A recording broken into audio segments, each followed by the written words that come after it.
Kamy Akhavan is the chief executive of Procon.org. It's a non-partisan group that researches gun control. He joins us now from Los Angeles. Thank you very much for joining us here on TRT World. So first of all, you must have gathered a lot of data. What does the research on gun control tell you and us? It tells us this has been a historic debate in this country for more than 200 years. The United States is the largest owner of guns in the world. We have approximately 270 million guns in this country. That's about 88 guns for every 100 people.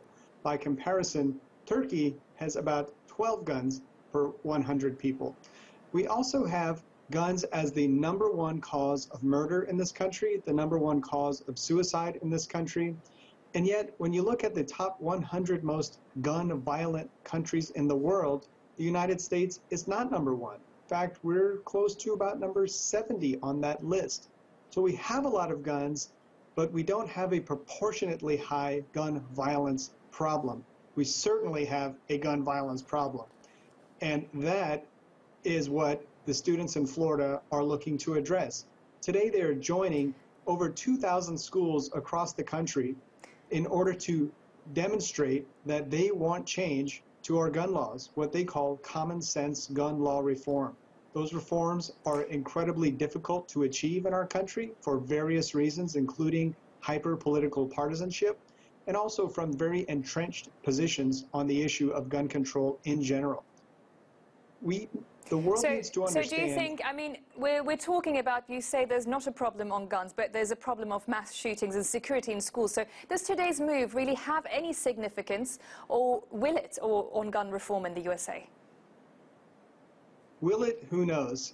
But I want to be clear, the United States has a gun violence problem. There is no question about it.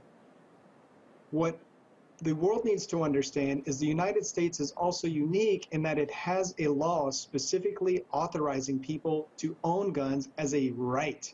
It is our Second Amendment. It is a right of people to own firearms in this nation, and that makes us very odd in the world in that we are allowed to own guns, and it is an expressed constitutional right, and many believe it is our most fundamental right. Because of that right, we have a high degree of gun ownership. People own guns for many reasons, including what they believe is self-protection. And the problem is those guns don't just stay in the hands of good guys. They often end up in the hands of bad guys, and those bad guys are committing mass shootings. For instance, we were tracking school shootings since the Sandy Hook school shooting several years ago. We stopped counting after we approached 200 within a year and a half. It is a large-scale problem in this country, and one that does not seem to be diminishing. It's very sad, and we appreciate that these students are becoming civically engaged to raise awareness of the issue. There are things that we can do to try to tighten our gun restrictions without compromising our Second Amendment rights. So this issue will be argued for many years to come, I suppose. Thank you very much for that, Kamy Akhavan.